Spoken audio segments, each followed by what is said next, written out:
Real talk, the metaphor messiah, man. I got this one. Let's go.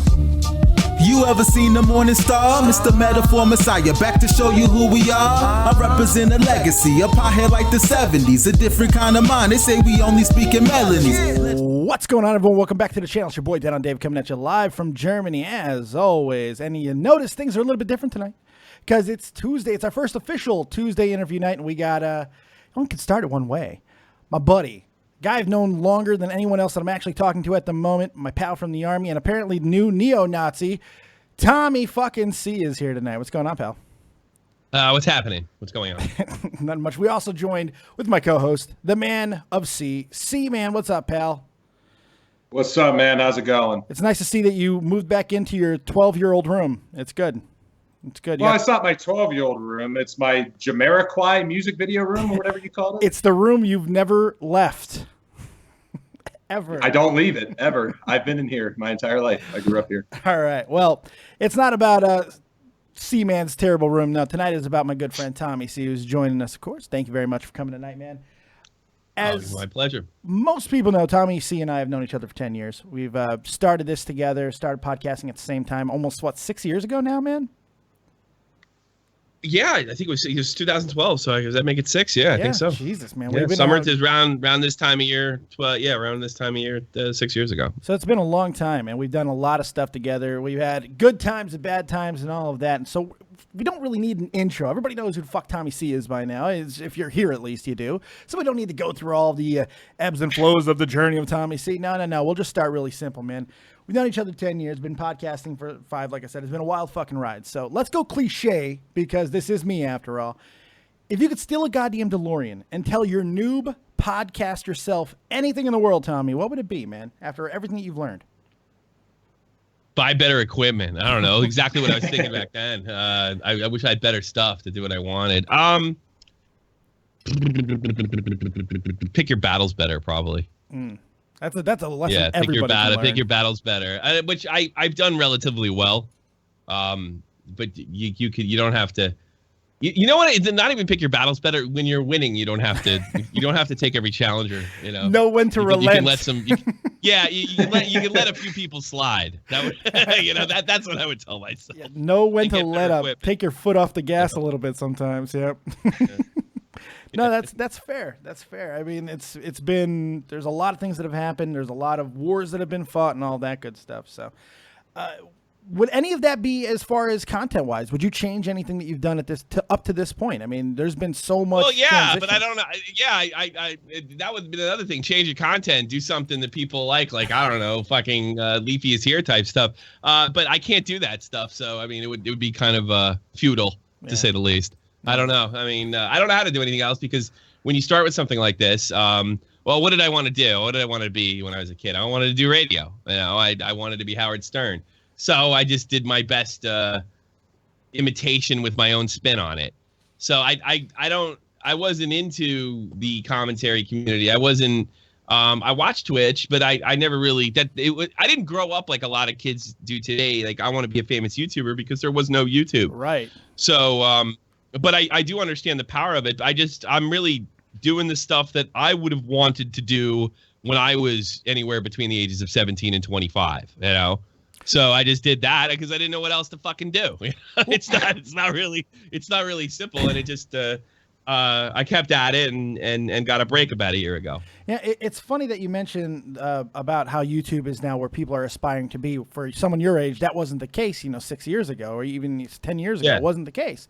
So that's why I do shows and not streams. Like, I'm so fucking stubborn at my age. Like, I'm gonna do a show. Who does shows? Just fucking turn it on anytime you want. You don't have to have a schedule or anything like that. Like, that's the way I always sort of envisioned it. And I'm just not smart enough, I suppose, to get with the times. But is that the big difference, you think, in the pursuit of what people are trying to do on YouTube now? Is the fact that that age gap is just instant gratification, doesn't have to be live, it's just got to be videos that are up? Or you see something else that's different in what people are trying to accomplish while pursuing becoming a YouTuber instead of something like what you wanted to be when you were a kid, like a radio star? What's the difference in the pursuit? Well, I think the pursuit is a lot of these kids have YouTube heroes, and they're trying to do exactly what I was trying to do. I mean, my radio heroes like Don Imus and and Howard Stern, and the only like really, and he's close to my age. Another huge influence on me, I say this all the time, is DJ Wheat, who's a big wheel at Twitch now. You can see him on Twitch's channel when they broadcast on E3. He was one of the hosts. He was a huge influence on me. First esports podcast I ever listened to. So I think it's just like, so like the people that are coming up now are sort of influenced by the Drama Alerts, the Pyrocynicals, the ColossalisCrazy, Leafy is here. And I'm seeing, and they're trying to aspire that. I could even name a whole crew that I see on kind of on the up. It would be the Right Opinion, ML Joe, Vanilla Rice, those guys. I think they may replace the current crop one day. So I think. Do you worry about the people who were inspired by Tommy C? Do you worry about that? The person who did because there's got to be a few. There's got to be a few individuals. I'm worried about fucking people inspired by some of these commentary community beta males. I'm worried about them. Inspired by me, you're probably doing okay. If you haven't heard, I cured somebody's cancer. I heard their masturbation problem, got them fucking laid. So yeah. If you go to Pyrocynical, I bet he didn't get anybody laid. You not only cured cancer, but you got a cancer fucking patient laid. I mean, that's not easy to fucking do unless you're playing the cancer card. And it went remission. Fuck me, I have cancer. Didn't have to do that. Here's the best. I didn't pick any of that shit up. No, all of it's 100% true. Those are the best things. All right, Seaman, I know you got some questions as well. We're going to go ping pong back and forth so you're not sitting there doing your best Huffman impression. Oh, yeah. That's what I was trying to get an award there, but, Tommy C and Dave just good fucking luck. Good fucking luck, kid. Welcome to the show. Welcome to the show, kid. Welcome to the show. All right, we're gonna start off lighthearted here, and I only had a few interactions with you, Tommy, and from what I know about you, you're a huge Rush fan. So I wanted to ask, Rush or Nirvana, who's more overrated in your opinion, and why? Clearly, Rush is overrated because they're practically unlistenable to people that can't play, that don't go to Juilliard and can play piano, guitar. I mean, they're musicians band for the most part, or just a dumb hillbilly trailer park Canadian. They're the only people that listen to Rush. I find Rush extremely annoying. If you go back to the really early stuff in the 70s, they're just basically ripping off Led Zeppelin. But the problem with Rush is if you take each individual member of Rush, I mean, they're like prodigies at each one of their instruments. Geddy Lee sings, plays bass and keyboard at the same fucking time. All the time, you can't really say anything about their talent, but I just find them. I find them like a lot of the bands that Dave listens to, like Joe Satriani, brilliant musician. What the fuck? Why you gotta go to my bands? Eat shit. I love Satriani. Joe Satriani, Steve Vai, Yngwie Malmsteen, Dream Theater. Fuck off. Malmsteen, all these guys, brilliant musicians, but I'd really rather fucking drill a hole in my head and listen to the fucking the Ramones. To be perfectly honest with you, I want something that gets me out of my seat, not like that's a beautiful way to look at that scale and fucking D minor. Fuck off. You know the funniest part of that comment is he's a fucking guitar player. He's a fucking guitar player. That's the thing. I hated taking lessons, so I don't want to hear any of it. It's like I feel like I gotta listen closer when I listen to Rush. It's annoying, to be honest with you. And it's just like, every fucking guitar teacher. Oh, well, like Rush is great. They're great. Neil Peart's the greatest drummer of all time. Very accurate. And they're fucking great. I know. So it's like, I mean, I feel like that's my guitar teacher's band. He's a fucking lame-o. Yeah, C-Man plays guitar as well, man. I want a down 2 to drop D and fucking get a fucking 7-string bass player, get as low as possible and fucking thrash the place. I don't want to go to some thrash. That's well-constructed solo. Oh God, what you'd rather have Motorhead with their 5 chords that they know very well. They know them well. Yes. Not anymore. They know them well, as it was once put. But no, it's like that's the way I feel about it. I find that shit boring as fuck. You have my respect. But that's about it, But I'm not buying your album. Fuck off. Respect. No, I mean, well, what about Nirvana? Because I would listen to the Trees on a goof. I was waiting for the Trees reference. I was waiting for it. And the Trees cry. It's like the pet rock of music. You give it to somebody as a gag. I got you, pet rock. Oh, by the way, remember that Rush album with the Trees? Here, this is funny. Let's listen to this. Now, the other part of that question, he asked you about Nirvana, which I've come under fire for calling him out as being grossly fucking overrated. What are your thoughts on Nirvana, man? My thoughts on Nirvana, as far as they're exactly the opposite. Technically, with the possible exception of Dave Grohl, because he's a real competent drummer, neither Kurt Cobain or who was the other guy that everybody forgot? The bass player that hit himself in the fucking head 20 years ago. What was his name? I forget the other. I could not tell you. Nobody knows. Everybody forgot. Jesus Christ, he's like the Black Ghostbuster. Nobody remembers that guy's name. Winston, motherfucker, Winston. Oh yeah, I'm sorry. I forgot I was on Dead on Dave Productions. I figured you know. Fuck Winston. you! I got a Slimer right here. Eat a dick and hit the like button, you cunts in the chat. Come on. Yeah.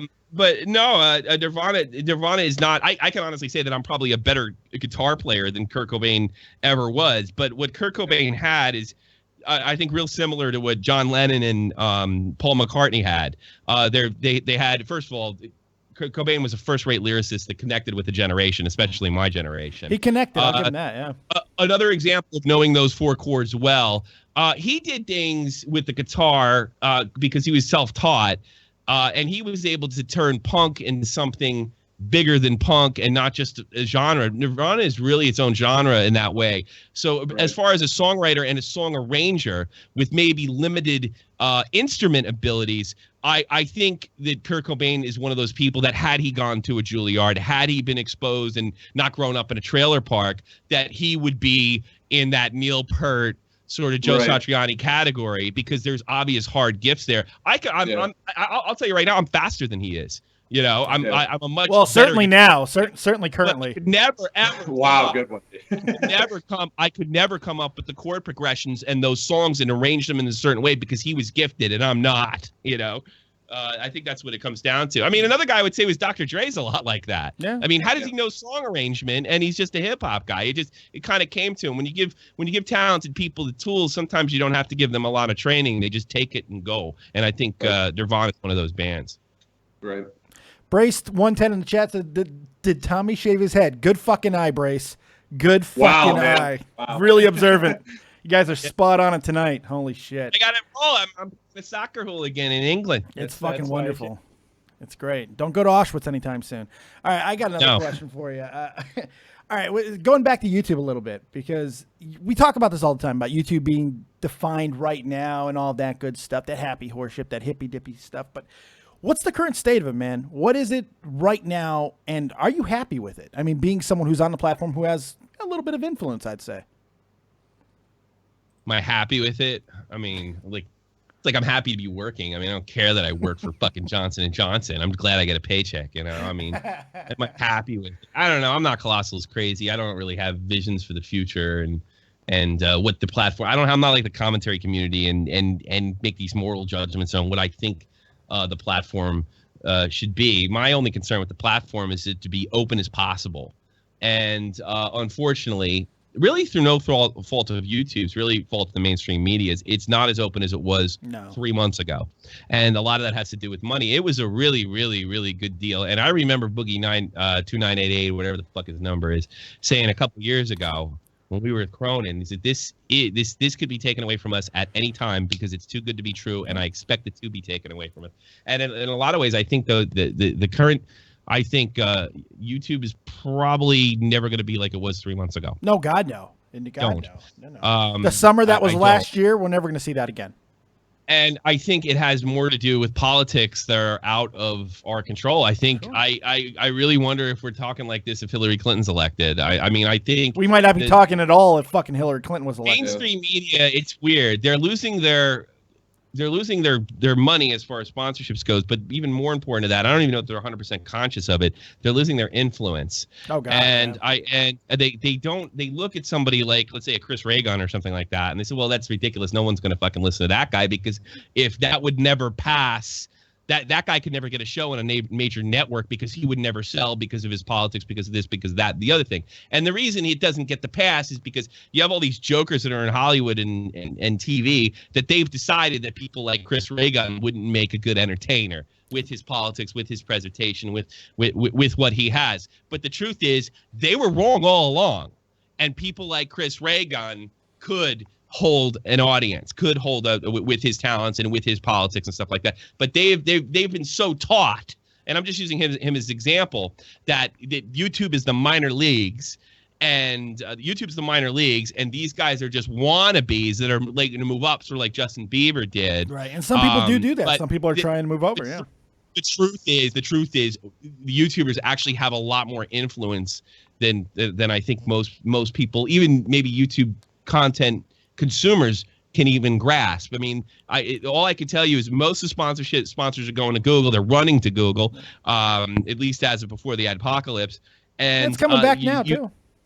You hear, slowly it's coming back. And where are you going to put your stuff? If you want to sell stuff to kids, you're going to have to put them where the kids are. And the kids are on YouTube, and they're pulling the plug on regular TV. So I think what you're seeing is a spaz out.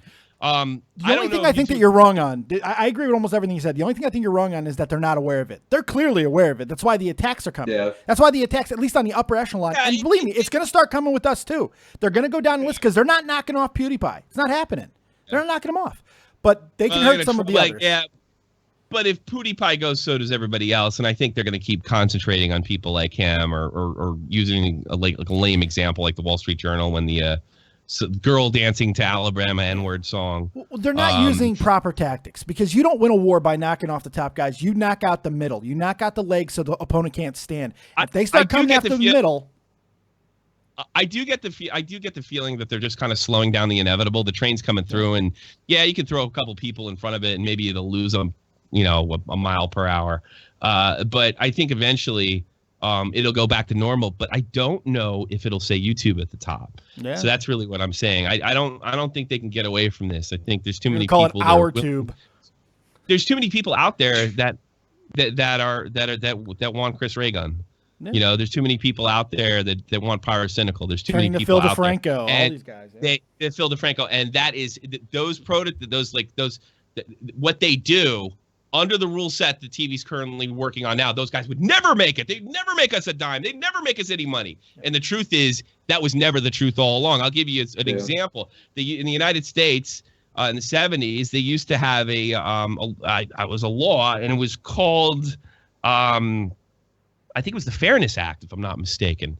And it basically said that you couldn't have seriously partisan voices on the air. It had to be neutral at all times. You couldn't have somebody on the left or the right. So what ended up happening is all voices were on the left. Yeah. And they opened that up, and you could get a talk show host like Rush Limbaugh. And Rush Limbaugh, I mean, we're talking, the guy's, he's worth hundreds of millions of dollars. And that was a type of program that they said prior to this, the Fairness, I think it's called the Fairness Act. I think it's right. I think you're right. I think it's something like that. They said that people like Rush Limbaugh could not make money. Well, he can. And I think that's the situation with YouTube. They're looking at this, but they are making money, and they are gaining influence. And I think what the Wall Street Journal and other media outlets are doing is they're really just sticking a stick in the wheel of the spokes, but it's gonna get up again, and it's gonna start rolling. There's not much they're either gonna get involved or die. Yep. But I don't know if the bike's gonna be the same. I don't know if it's gonna be YouTube, because I don't see YouTube. The vehicle will be different. No, I agree with that. I think the vehicle, because everything's still being defined, and I do think something else is gonna come into play at some point. I find, our fearless leader, what's her name? Wojciechowski or whatever the hell her name is. Your favorite. That's your mush puff right there. I think she's incompetent. I think she's old school. I don't think she even understands the power herself. And when she starts talking about things like, microaggressions, I mean, I think she's completely out of touch with not only the own community, but what people want to say. What does she want to turn the platform to? She wants to turn the platform to something that's already been done. They want to make it like Netflix. Well, you're better than Netflix. You're bigger than Netflix. Why do you want to turn it into something? Because she believes exactly what you were saying. She believes that it's going to make more money if they bring in all these A-lister celebrities, these people that have drawn money in the past. And I think they might be proven a little bit right, because there's always going to be people who are going to look at that type of content. Look at Kevin Smith. Kevin Smith is a pseudo A-lister. I'd say B-lister, solid B. And he's been able to come over and have great success over on YouTube. And that's already with his gigantic fucking... He's got the biggest podcasting network right up there with Podcast One. Smodcast is huge, and he has it. But he came over to YouTube anyway, and he's doing quite well. Yeah. Okay. I don't get why people wouldn't view...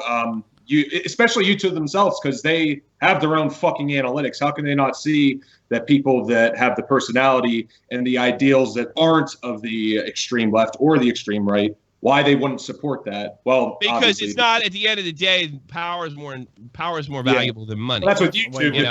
Another thing is YouTube barely breaks even every year, so it's not really about it's about controlling the monster that they really don't totally understand themselves, because they're basically in a 90s corporate mindset. and they're not in it, and they don't have they remember, like, look, Google didn't make YouTube. A bunch of fucking kids made it. Yeah. And then they sold it to Google. So they don't even know what they bought 10 years later, 12 years later, or whatever it is. They just saw an opportunity. They saw an opportunity, and then they see a guy like a Chris Reagan or like a TJ or something like that that gives, or even Phil DeFranco or something like that, and like, wait a minute, that's against all our rules. Wait a minute, look at the analytics, like C-Man said. Look at the analytics. It's still making money. Well, rather than fucking make money because they realize they're going to lose power, or they can't stand up to the complainers. Yeah. They can't tell the people that are saying, you need to shut these people down. You know what? Fuck off. Right. Yeah. You know. Yeah. See, man, you got that's another what's question. special about you. Go ahead. I'm sorry. Yeah. Well, I was gonna add on. No, that's all good. I was just gonna add with YouTube. There's more opportunity for the true cream to rise to the top, where with the old-fashioned media, it's. I used to believe that was true about the cream rising to the top. But I mean, obviously, the controls coming much more into play. This past year alone speaks for itself. Yeah, we've seen how things change. Yeah. Yeah. So back to that new vehicle being what really bridges that gap into like the next stage. That's what we need. Yeah. Well, who knows what the fucking entity that's going to be? Seaman, you got another question for Tommy? Yes, I do. I'm gonna go with a serious one this time. In case of Catch 33 falling through, would you consider creating, sort of like how it was baited, then Catch 33, would you consider creating like a third podcast in the commentary style? I'll do anything that makes money. There we go. That's a God's honest truth. If I think I can make money on this platform, I'm going to figure out a way to do it. Because the way I see it is like, he only cares about money. The way I see it is if I do something good or I make something quality, the money will come. So I mean, and yeah, I'll do anything that's legal in the realm of entertainment that my talents allow me or afford me. And so I would definitely, if I could figure out a way to make people happy and make a little scratch and put a little more money in my pocket, then that's what I'm going to do. And if that would be a new podcast or something completely different, I like being an entertainer. If that's what you want to say, if that is what I am, and I'll do anything within this realm. We're definitely entertainers. We got 200 people in here right now. We're certainly fucking doing something. Yeah, you guys are entertainers. We're doing so. Well, so are you, motherfucker. You're on the show as well. But it's interesting what you just said. Well, I know, but it's. I find it really interesting. Go ahead, Seaman. Go ahead.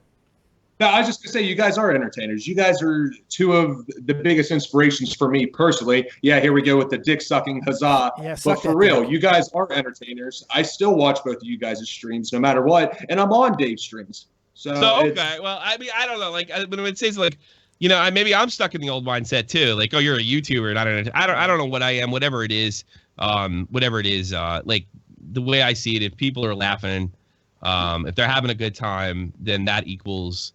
That I get rewarded. Right. Yeah. That's how it's supposed to go. That's what motivates me. Yeah. If I'm making people laugh, then my lifestyle gets a little better. And if I work a little harder, don't procrastinate and sit on my dead ass like I did for the last fucking 5 days, then maybe I'll be rewarded for it. Well, you like me believe that hard work should be rewarded with something, but I find it interesting. But I also know that that's not always the case. Not always the case. I worked my ass off on Shopping the Point hockey. Yes. I did really work my ass off on that, and I got a couple extra bucks here and there. Don't get me wrong, and I appreciate every dime.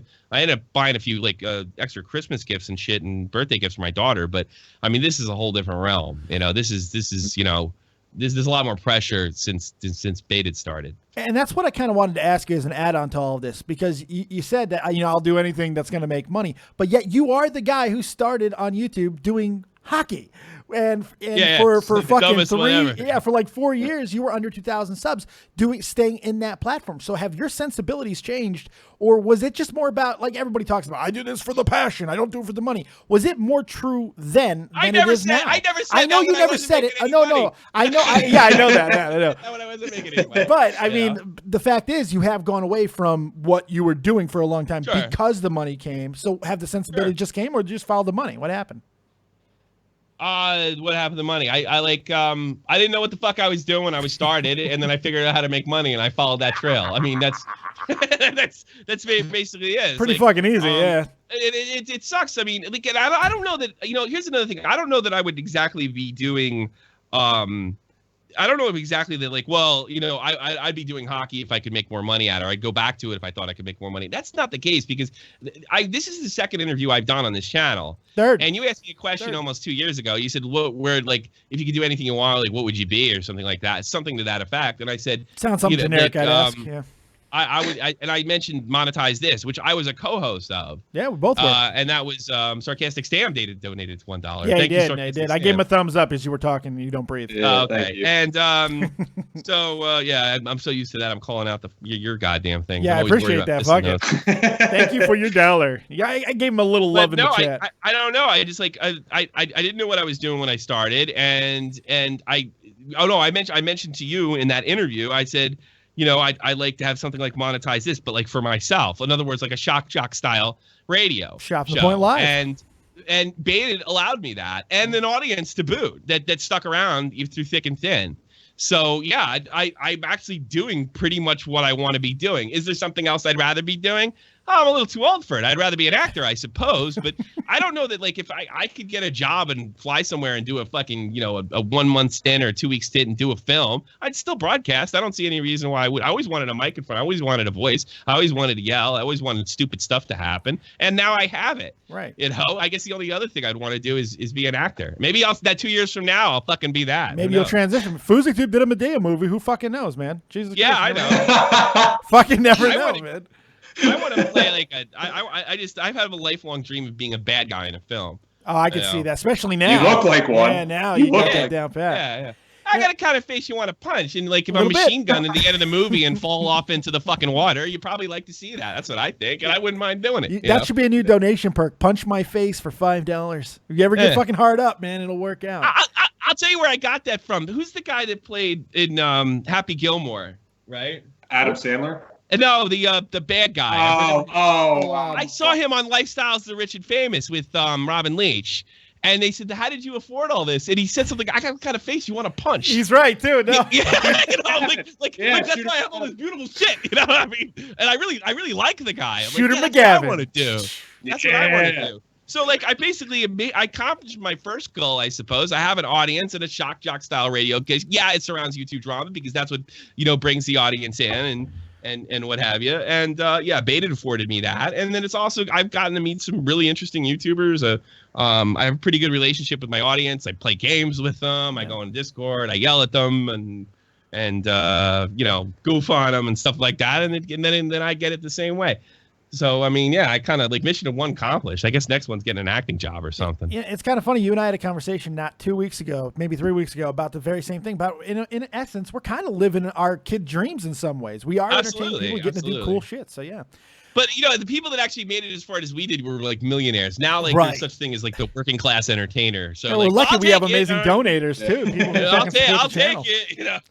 And we're certainly making money differently, too, because now with the adpocalypse, both of us have become solely dependent, not dependent, but, you know, solely. I got to start doing more streams because I'm fucking losing money. I'm not on a good pace this month. Get back on that. Started off fidget spinners. SFTP fidget spinners, man. Yeah. I would buy so many people want to buy two. those fucking spinners, dude. It's insane how many people I've seen want to buy those spinners. You forget it because, like, what's true about that? Like, let me tell you something. The only thing that's true, if we actually made those fidget spinners, Clown would be the guy running around executing people.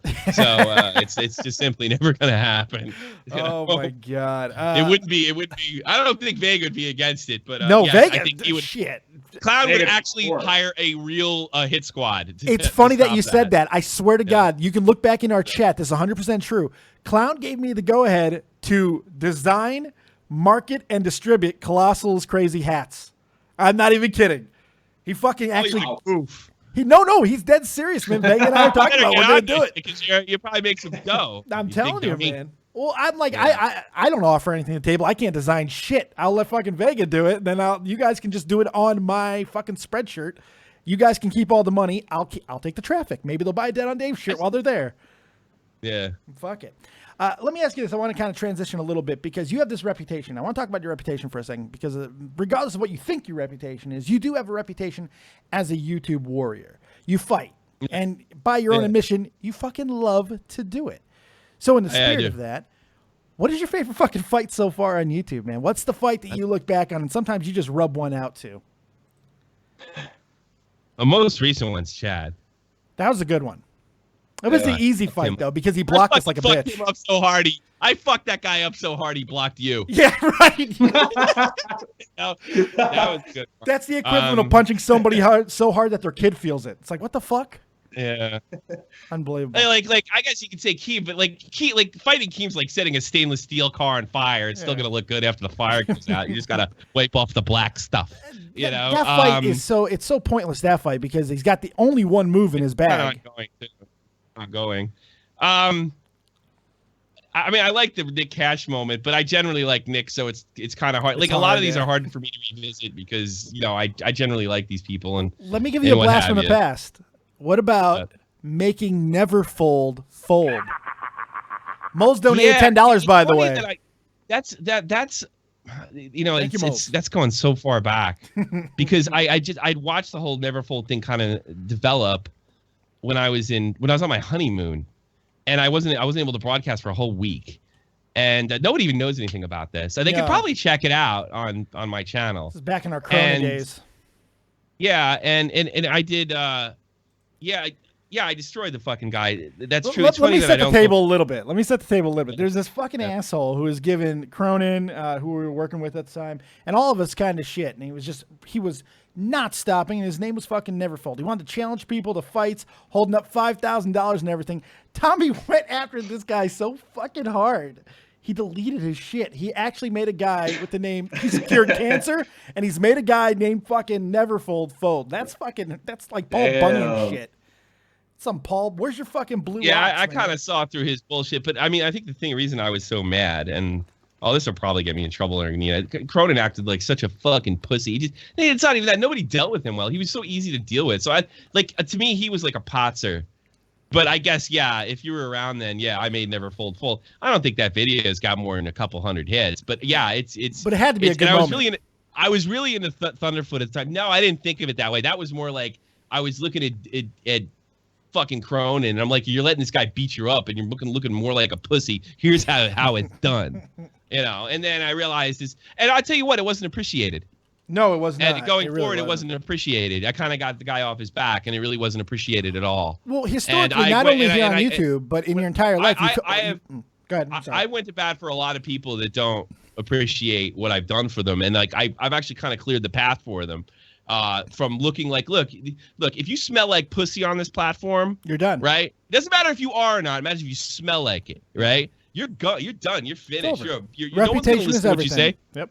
Because you're a candy ass, and I knew that now. So like when I've done this in the past, like it isn't really appreciated at all. It's like it never fucking happened because like all the bad shit that was gonna happen by you looking like a pussy never happened because I bailed your ass out. Fucking Keemstar. So like you can say, well, I would have been okay either way, So like and I'll throw Cronin in that and what have you. I've kind of went to bat for a lot of people. I had this problem my whole life. Yeah. Why do you think that is? AIT. Why do you think you're always that guy? Because people have heard some of the stories in the past about your AIT story and other things. This happens to you quite often. You always end up being. Are you just looking out for the little guy? Or are you just tired of all the pussies? This is going back to like being in like first grade and kindergarten and stuff like that. Like I like see some kid get picked on and I beat up the kid that got picked on. Next week they'd be hanging out together. You know what I mean? But why do you think that is? Not the fact that you stick up for the people, but why do you think it always gets shoved up your fucking ass afterwards? I mean, it's like I don't know. You're good enough to defend, but you're not good enough to be cool with afterwards. I don't understand that. That makes. It's like you're showing extreme loyalty and friendship to somebody, and yet you keep getting it right up that poop chute afterwards, and I don't understand that. I don't have an answer. Is it come back to you have the face that wants to be punched? I'm trying to figure this out because I'm thinking about the shit that happened to me in AIT, where I actually got beat up by like 10 soldiers at the same time, right? And then the guy that I stuck up for, I basically said, if you call a kid a faggot one more time, and I had a cast on. I had broken my hand in another fight a week earlier. Jesus. Yeah. And then I said, you stop gonna. And the guy, what happens? I broke my hand, and it was my right hand, so the guy had to write all my notes down for school. And they kept calling him a faggot. And I just turned around as kids. You call like a fucking kid a faggot when we're talking to hit you with this fucking chair. And I didn't know that they all went to they were all in Sand Hill together. Like it was an entire platoon in Sand Hill. You know, like they all like spent like the last 12 weeks with each other. Yeah, you were getting that ass whooped. I went to Fort Jackson. You know, I mean, these Fort guys Jackson were, like, represent, bitch. Yeah. But these guys were like, you know, street kids and country boys, and then I said, like, what the fuck you gonna do about it? Because like I'm gonna fly back to Alabama and fuck your sister. That's what I'm gonna do. And they convinced me to kick my fucking ass. You know. And then like Guy was really grateful initially, but then when he testified in front of our commander, he testified the guy that fucking was picking on him because they were at Sand Hill together too. That's what I did. The whole thing went back to Sand Hill, right? And I didn't know. I just saw somebody getting called a faggot repeatedly. That's all I saw. Just try to do the right fucking thing, man. He basically stuck up for the fucking other guy. That guy got his. I didn't get my pass back. I wasn't. I was the one that actually got blamed for it, even though I got jumped. Oh, and yeah, so like I was told no C. What is it called? C plus whatever. When you yeah, there was C. Or what was it? Fucking yeah, C plus. Yeah, god damn it, that was a long time ago. Yeah. I had a full ban for the whole 19 weeks. I had a full ban. I was not allowed to leave post. Oh man, you missed Augusta, dude. Augusta was hot, buddy. Well, I was. Yeah, no, well, sorta. Here's what I loved it. Yeah, I'm sure you did, motherfucker. I went to that fucking bar over by the movie theater. I stuck out anyway, but get this. The fucking guy that jumped me initially, and I hit him with my cast before they all jumped me. I'll never forget. I fucking fucked him. But he ended up knocking up some girl, right? And the fucking commander let that guy off, and the other guy that initially started the whole fucking thing, right? And he knocked up 2 chicks, and right in front of me, when he was commanded by the commander, he took a swing at the commander right in front of me. No shit. And he walked up to me in AIT. He said, "Get at attention, Private Callahan." I went right to attention. He says, "You got your C++ back," and walked out of there. And he walked, I swear to God, dude, when I went back and I got to put because you couldn't put your civilian clothes up, I walked to the fucking hallway, and these guys, I'd been fighting with them, and they fucking gave me a standing ovation. I'm not even kidding you. But that one fucking, that was all cool, that was all cool, but that one fucking guy never really, like, we never kept up after that. He just never seemed to appreciate the shit. So I don't really have an answer. I'm still trying to figure that shit out myself. No good deed, man. No good deed goes unpunished. See, man, you got another question for Tommy. This is going to be your last one, so pick well. Yeah, well, no, this was the best one I had, and I was glad that you went on the topic of reputation. I don't know if this is going to come off as a loaded question. I don't think it will. Loaded. It's loaded, Tommy. Fucking beware. No, it shouldn't be. What is more important to you, your reputation on YouTube or keeping up the Tommy C persona? Ooh, that's a good question. That's a great question. See, man, you've been redeemed. Say it again. Hold on a second. Say it again, just for my own sanity. Yeah. I'm not trying to beat his ass. No, you're good. What's more important to you, your reputation on YouTube or keeping up the Tommy C persona, such as not breaking character? That's going back to our first interview when I asked you a question about how much of this is an act, and you simply wouldn't answer it. That's actually a really great question, C, man. You might have stumped Tommy C. Holy shit. I think I broke in character enough in the situation, especially like in situations like on love phones and stuff like that when the stuff gets serious. It's important enough for me to keep the show going, but it's not so important that I'm willing to hurt somebody to fucking keep it up. But that's how I'll answer that question. I've said even on live show that it's a persona and it's kind of it's not like I'm going and faking anything, but I think it's turned up to 11. I'm not going to yell in real life. No. I'm not going to yell and scream like that. Like I couldn't, like if I yelled at me, like this, yelled at me like that before. I wouldn't go on and talk about MLG hoes to a fucking enemy at work. You know what I mean? Yeah. I wouldn't do that. That's not the way I'd go about it. But I can kind of get away with that. Is it different because this is your work and it's a different work environment? If you had a work environment that was, acceptable of something like that. If it's acceptable to hit with a steel chair, I'd do that. Fair enough. I mean, it's not acceptable to do that. But no, I mean, Tommy craves violence. I've got a line, sure, and some of it is a persona in some aspects because you couldn't behave the way I do and have hold a job. Yeah. And maybe it does bother me some nights that people think they watch this and they say, well, that's what I gotta be like, and maybe they go do it. They're gonna find out fucking real quick that that's not gonna fly in the real world. Yeah. That's only gonna fly in any kind of form of entertainment. And I'm pretty good because I was in the military of turning on and turning it off. Right. You flip on your military bearing and then you flip it off. Yeah. So I mean, it's really no big for me. What is that scene? I forget that movie with Dustin Hoffman and Sir Laurence Olivier, and they they had like the method actor versus the classical actor, and Dustin Hoffman's like, how do you do that? How do you sit there? How do you do that? How do you do that? And literally he takes they close the paper. It's called acting. And he just walks away. It's called because acting. At the time, the method actor, like you actually become the character, and that's kind of gay. I mean, it's like maybe it's fucking better performance or not. Maybe it does. Maybe it doesn't. I don't know. I can't imagine. I'd feel foolish if I was ever a method actor. I think I could just kind of flip it on and off. Little follow up to that, because the other part of his question had to do with your reputation, which you are proud of. I think you're very proud of the fact that you can be a guy who can criticize some of the people that other people can't get away with. I don't care about my reputation. No, I don't care about my reputation. You don't care about your reputation. I care. No. I care. Here's what I care about. I care certain things. Like I care if people think I'm telling the fucking truth. Well, that I'm not lying. Yeah, that I'm not a liar, conspiracy theorist, and things like that. Those things I care about. As far as being called an asshole or obnoxious, that's not a reputation. No. Criticisms that I get were basically they're ad hominems. They don't bother me. Well, that's not a reputation. To me, a reputation is core made up of whether or not people believe the words that are coming out of your mouth, and if you are going to continue on with the things that you say you're going to do. The core principles of one's being. And I know you care about that. Mm-hmm. So. I mean, character. No, I don't want to present my person with a shit ton of character flaws, especially somebody that's not aware of it. No, I want to be considered. I want to be a trusted person. Like when you know what comes out of my mouth, whether I'm wrong or not. And I like to think that if I am wrong, I'll get it right eventually, or at least admit that I was wrong. But that you're getting it straight. 100%. There's no fucking agenda there other than whatever is. Well, I mean, that's the thing. Like I always was criticizing the military and every other thing. Like they had no filter, that nothing could really stop going out. So like this is the one place for that. I think I'll be rewarded for that. But where there's so many phonies on these platforms, there's so many frauds on this platform that I think people are a little shocked sometimes when you actually see somebody that doesn't have a filter. And it's because I don't have to go up there and say, I give it to you real. I give it to you straight. I got no filter. They just keep you don't have to say it. Genre over and over again. They're not telling you anything different. Like, I don't have to say that. I don't got to tell you I'm the realest motherfucker on earth. I am. I don't got to fucking tell you. Right. And it's because I know it. And do you think that's why our cores kind of stick around the way they have? I mean, we have people that we've been seeing in chats for fucking years. And we've been doing it together. You think that's the reason why? Because you and I tend to have a lack of bullshit about us? Or do you think that also might hinder us from being able to ever grow to some of the levels of some of these obvious I don't full know. of shit people? Do you have to be full of shit to get going? I don't know. I don't know, but I'm leaning towards the latter, unfortunately. I don't know.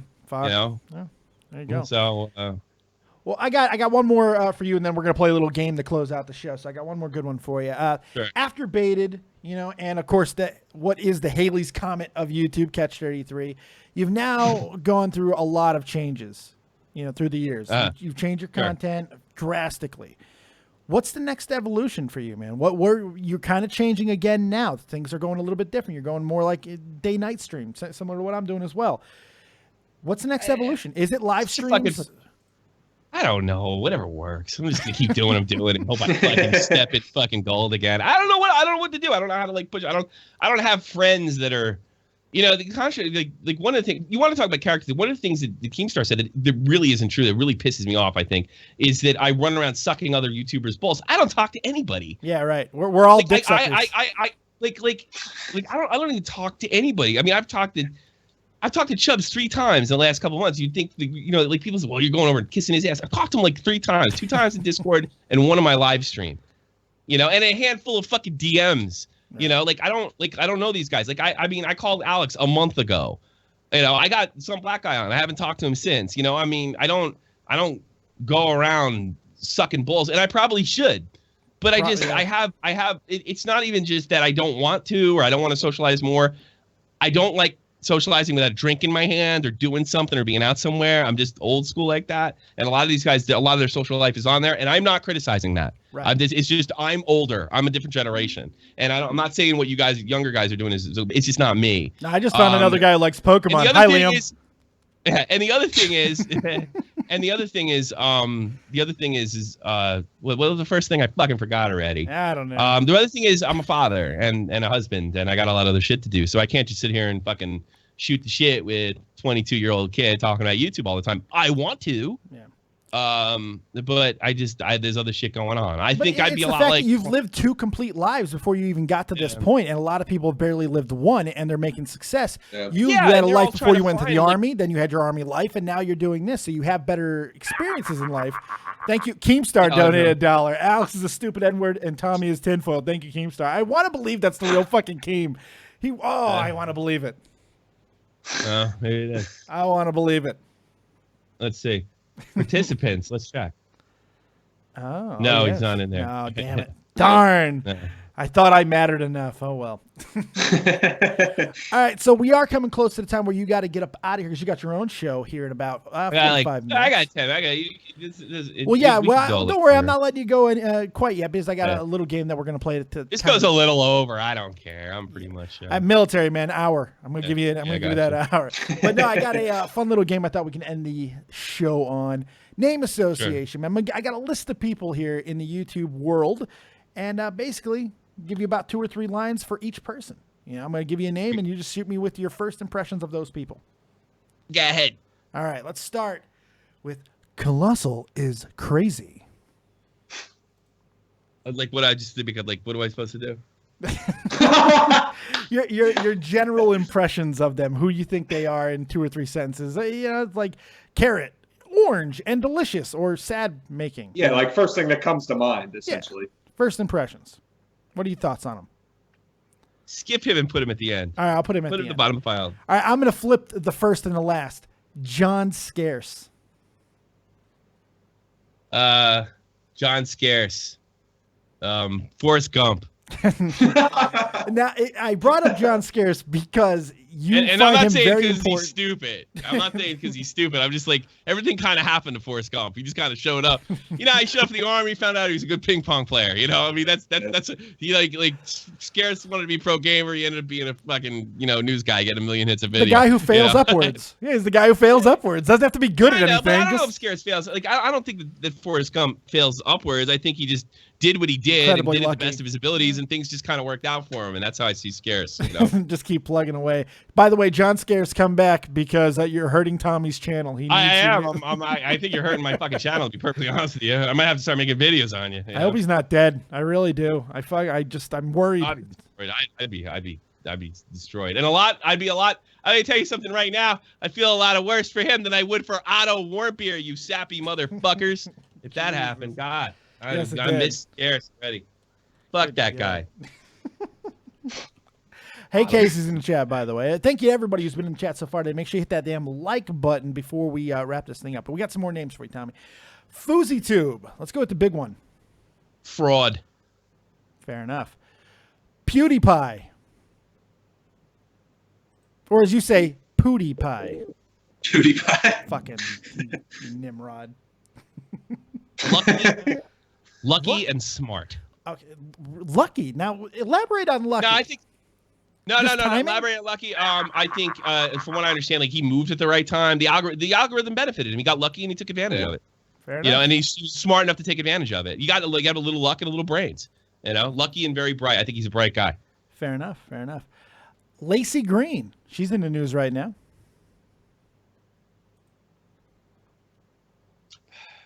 That's a tough one. I knew that wasn't going to trip you up a little bit. May have changed out of necessity, but nonetheless changed.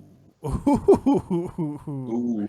That's interesting. It's like, I'll elaborate on that too. It's like, you know what I think happened? I think this may have been a YouTube move. And by the way, it's been hinted by Jamie Pine that might be it. But I think what happened was, I think in that process, she realized, holy shit, these people were crazy.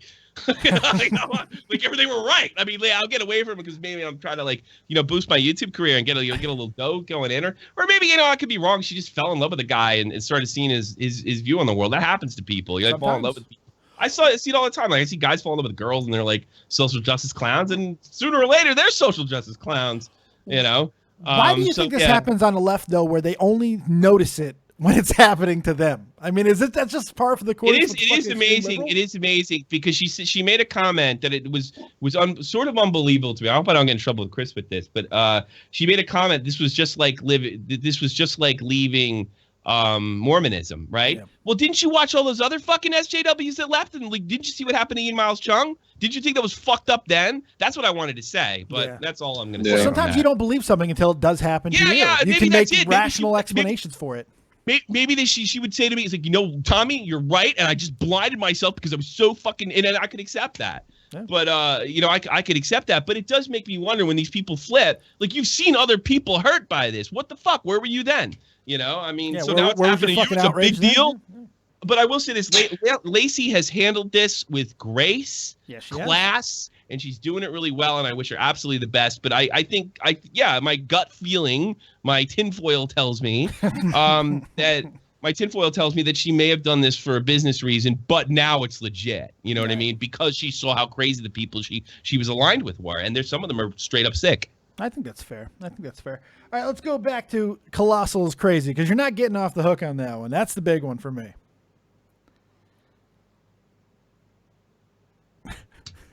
Give me another one. Fucking go back to Creator. All right, I got one other name for you, and it's not YouTube. This one is going to be fun. Donald Trump. A lot of similarities. He's what? Poison. Establishment poison, grade A, and it's working beautifully.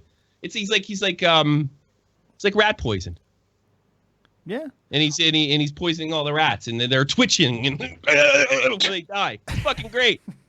I know you particularly like the way that he fights. The fact that it's so different than the way people have fought in the political realm before.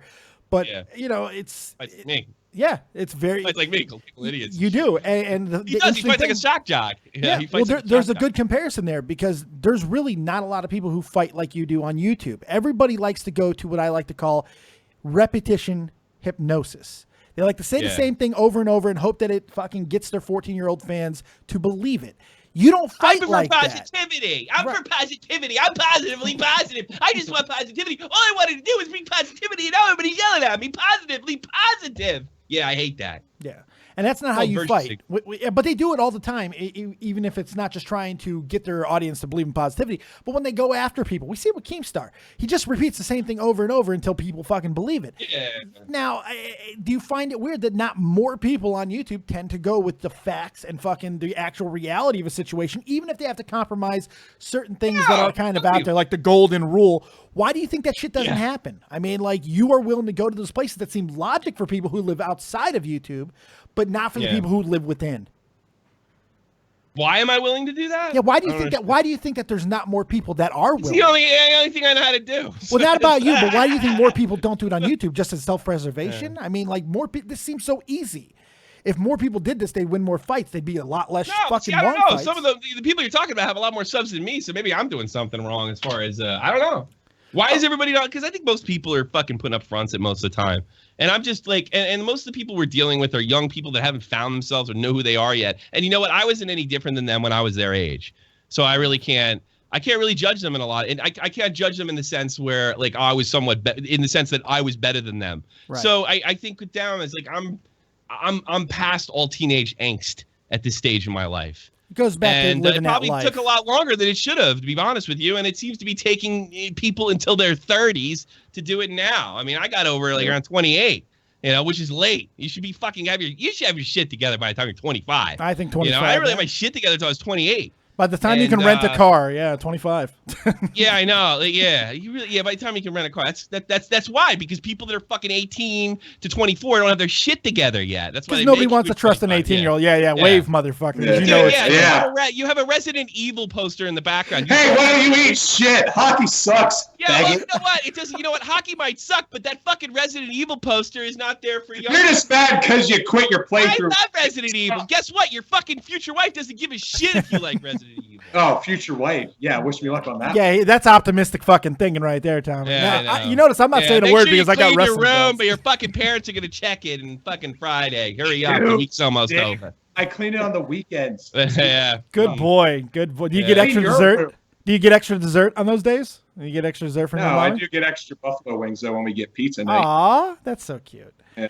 Great. All right, we got about 5 minutes. I'm going to go to the fan questions to close out the show. I think it's a good way to finish because I forgot about the fan questions. So here they are. Got a couple that I want to run with. Jade Rabbit on Twitter asks, is there any one thing in your life that you wish you can did or approached differently? One thing in my life? Yeah. I was fucking. I was in a mahjong. What do they call it? Mahjong trois once. Menage a trois. Yeah. I wish I would approach that differently. I wish I'd have handled that fucking differently. That's. I think about that a lot. Yeah.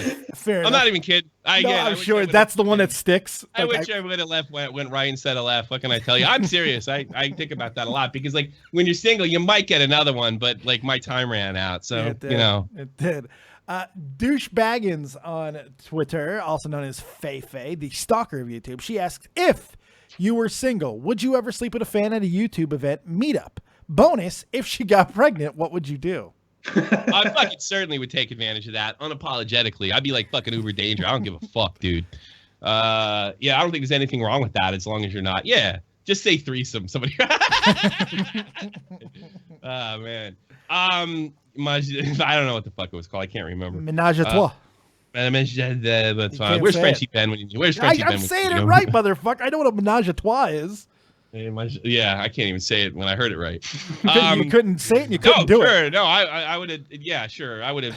I don't think I would, but I wouldn't have done it any different than anybody like Rockstar would have done it. You know, I was not gonna fucking do it that jackass and with the 500,000 subs and have girls Austin send pictures to me, which is weird anyway. Show me your butthole. I don't like pictures like that. Go like take her out and fuck her in the butthole. You know, I mean, like that's like this is me. And I still don't understand it. I still don't get it. I really don't understand is like why dude, like women that are like 21 and in good shape are way better than fucking teenagers. Right. They're all filled out. They're all ready to go. And it's like, they've learned a little bit, you know, you don't got to teach them shit. Yeah. They know. Yeah. Like the thing is, I think I don't get that part of it teeth. all. But no, yeah, I would bang anything that just came my way. If I got her pregnant, well, I mean, some German broad told me I knocked her up and I didn't. And I did it. I did it what I was supposed to do. You know, I put everything up and I said, okay, we'll take care of this. And then, you know, this, that, and that. And then it turned out it was the sergeant down the hall and not mine. Dodged a fucking bullet there. Holy shit. Yeah. Another question from Douche Baggins, because it's a good one, actually. Do you believe that there are any of the criticisms about you that are valid and true? Well, you got to tell me what the criticisms are. Well, I mean, you hear all the goddamn criticisms. I think she's talking about the big ones that get perpetuated. In general, no, absolutely not. Every criticism of me is completely unfounded.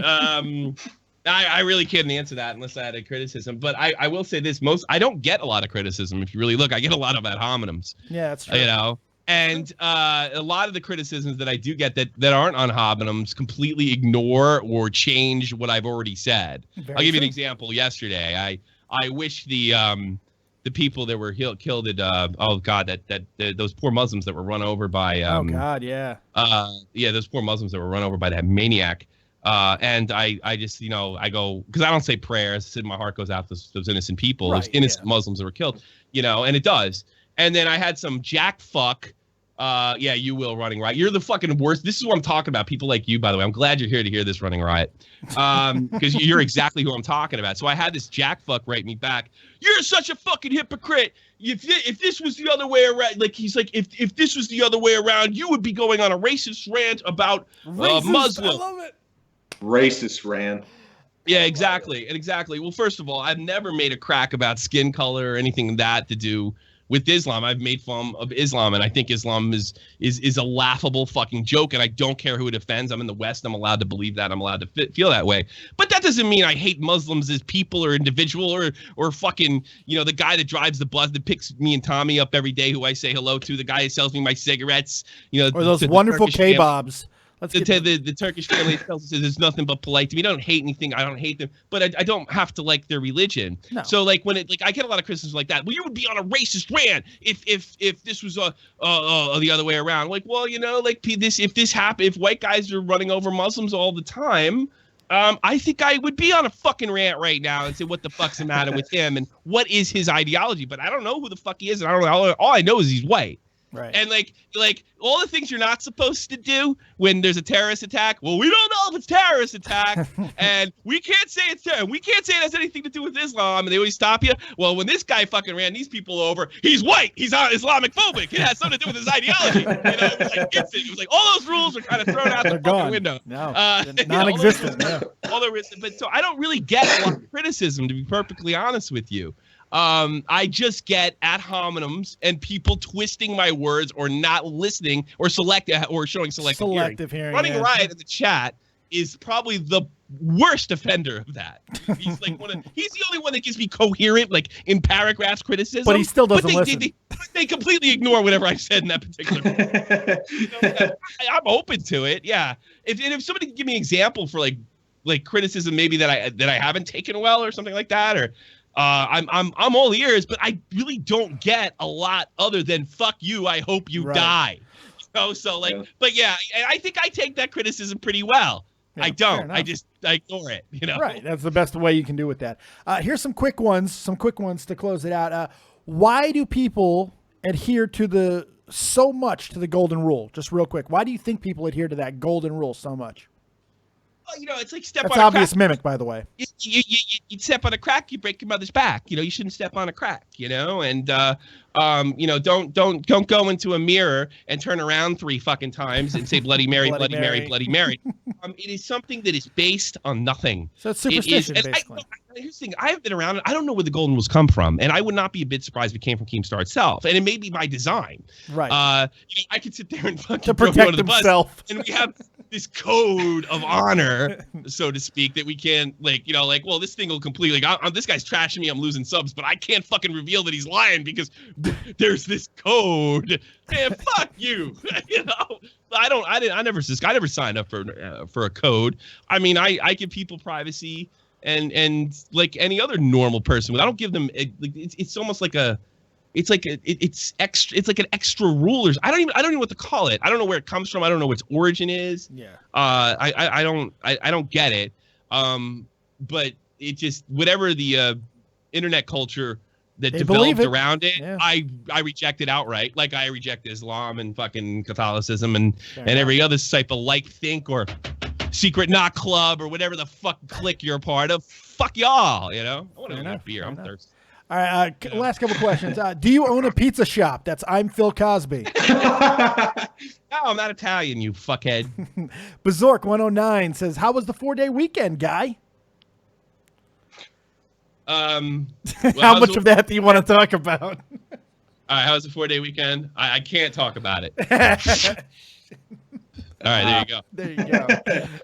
Real talking town. Will Dines on Twitter asks, "Do you have any regrets regarding the Baited podcast? Any regrets?" That's tough because I don't know. Like I regret humanizing Keemstar because he's barely human.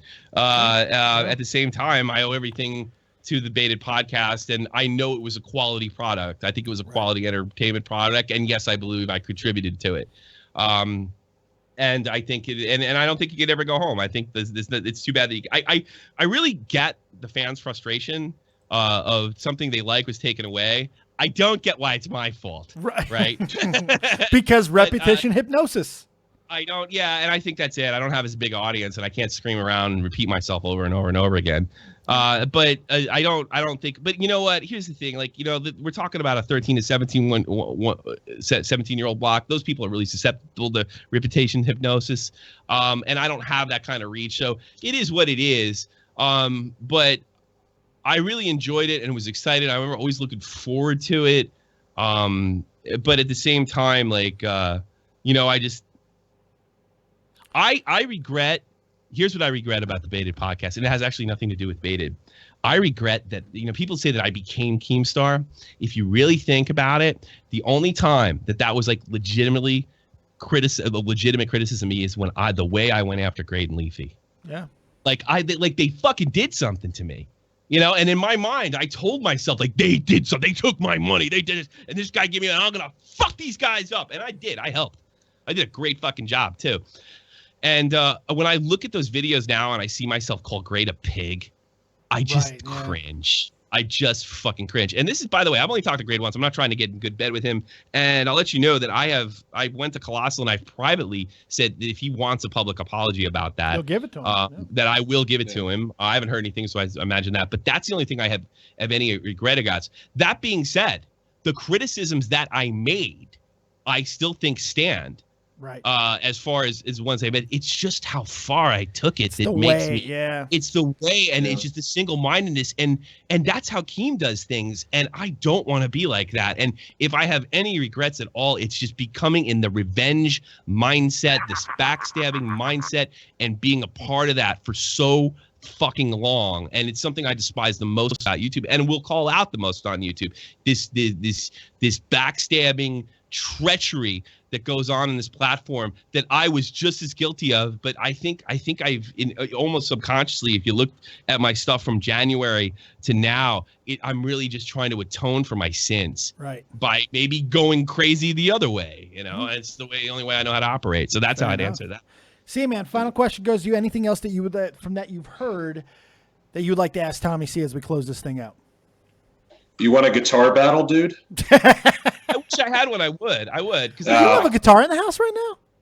No, I don't have a. I thought you were still playing. Plug in. Not that plug in. I thought you were still playing. Yeah. No. Shame. I haven't played it. God, I really thought you still played a couple times a week. I broke. Well, yeah, like 3 years ago, I think the E string broke, and I didn't bother to take it to the music shop. It's probably still sitting there. You know, like the high E broke, and then I fucking just like, fuck it. Wow. You know. Oh, wait a minute. No, that's not what happened. A guy gave me a guitar, right? Right. A guy gave me a guitar, and oh yeah, I got the one in the back there. Yeah, that thing's all fucked up. I couldn't play it if I wanted. It's got to be re-tuned and everything. I got to take that to a shop. A guy gave me a guitar, right? And it was right when my wife left me. And he's like, "Take this guitar. You're gonna need it, right?" And boy, he was right. You know, I mean, he was right. Like, stuff on my Facebook page. And if you remember, I used to upload that stuff. I Dave. do remember that. Yeah. Wow, and fucking old. I would write these songs like a lot of. I don't know a lot of people can do this, but I literally, you can hand me a guitar and I can write a song for you right now. Right, You know, I can do the same. I'm real good at like improvising and shit. Yeah, just like so I used to do these sort of like these really heavy, chordy, like fast acoustic songs, and I would just like spit them out, you know. And they would have like a bridge and a chorus. They would have like they would have chorus and a hook and a chorus and a hook, and then I go to a fucking like a bridge or something like that. And so it had some semblance of a song, I suppose. But yeah, I could do that. But the story was this guy. He just said if I ever need to borrow this, well, I'll give it back. And I said absolutely. So he knocked on my door like 3 years afterwards, right, and said, "Can I borrow this guitar? I need it for a show or something, and I'll give it right back to you." And I said, "Yeah, sure, thanks. This thing served me well." Right, and then a day later, I saw it on Facebook for sale. Oh no shit! Wow. And I found out that he was doing fucking heroin. Oh, And this is the guy. This guy used to fucking babysit my kid. Right. Holy wow. Shit, this guy, I fucking lit him up on Facebook. I said, "You motherfucking junkie." You know. Damn. So that's the last time I played guitar, and I think that was in 2013 or 14. Good God. Yeah, no shit. Yeah, That's fucking dude. crazy, man. Get back at it, man. Yeah, mate. No, it's such a like fucking SG or something. I want something with some locking bolts and at the bottom and something at the top of an SG. I want something I can run right in here. But I don't know the program and stuff like that.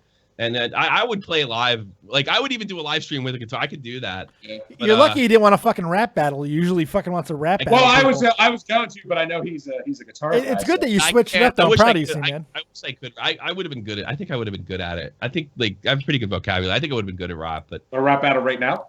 no, I couldn't do it. I couldn't. I already concede defeat. I already concede defeat. You know? Yeah, I might beat you. I got a flat brim hat, dude. Oh, jeez, yes. Does it still have a sticker on it? Then you're fucked. Okay, because it doesn't have a sticker on it. I can finally answer. I can finally answer the ColossalisCrazy thing. So oh, yeah, you're gonna fight. Oh, let's close it on that. Okay, ColossalisCrazy. All right. It's okay to make money. It's okay. There you go. There you fucking go. All right. Well, it's so funny because like that video that Vega made, and brilliant. Like, I forgot to shout him out. I mean, we got to give Vega some love. He's going to VidCon right now, by the way. The fact, like, it was so appropriate that Vega is contracted out to kill the guy that fucking to kill the guy. And then we're talking about a guy that really used to kill people. To kill the fucking guy that made the fidget spinner commercial. It's so appropriate, you know. And then like when I was reading those lines, I thought I was talking to you, and I think you thought you were talking to me. I thought I was talking to you. I didn't know we were talking to Vega in that video, and I didn't realize that. And then I said, and it's just like, yeah, I would have liked to done it, but you know how a clown is, you know, like, and then it was just so cool, you know, because he plays a hitman in a lot of his videos, which is badass. And so like I did start thinking, you know, clown, it's okay to make money, you know, but it was so appropriate. That hit our characters. That short video that hit who we are, and even like that, I didn't write any of that. Like make bank. That was all Vega. I would say that was all Vega. That is something I would. Vega's a great actor. Vega might be one of the top guys, period, on YouTube. I believe that. He's an actor. He's an actor because I didn't even realize I was talking to him. I didn't realize it. And the way he made it, he wrote it in our characters. Spicy Squirtle. Really, you know, I would say I just caught a spicy Squirtle. That's the first thing I picked up on when I was talking to Dave about it. And as far as like compares to the Catch 33, Catch 33 is way more fun and much better. I think so. And much better. Does it give the original beta to run for, like, is it better than the original beta? I don't know. That kind of depends what you like, but it certainly blows the fucking doors off the current beta and any other project. And I would even include Leafy and Gray that he comes up with. We just got to kind of get it going. Yeah, we just got to do it. I think it's that good. Nobody's done what we've done in that particular area, and I don't think. And I hope we fucking get it going before somebody fucking figures out a way to put out videos faster. Right, with the biggest types of talents. You know what I mean?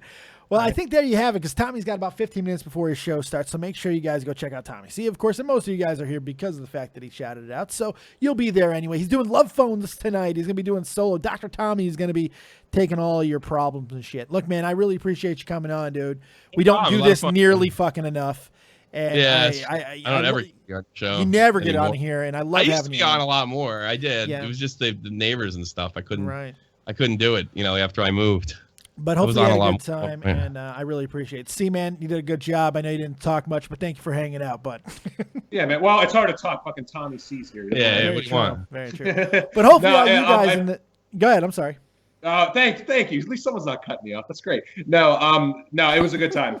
This is like one of those cool moments, just being like a real little guy on YouTube, getting to be part of the stream. So thank you. I'm fucking 30,000 and losing, man. You might want to find a new hero, bro. Well, I'm going to meet Tommy in the middle. Subs. It's I suppose. What can you do, I guess? It was fun. It was fun, believe me. Yeah. Love Phones is up, right? The link is up on my channel. So if you guys want to check me out and do what I do mediocre, I'll fucking do it for you.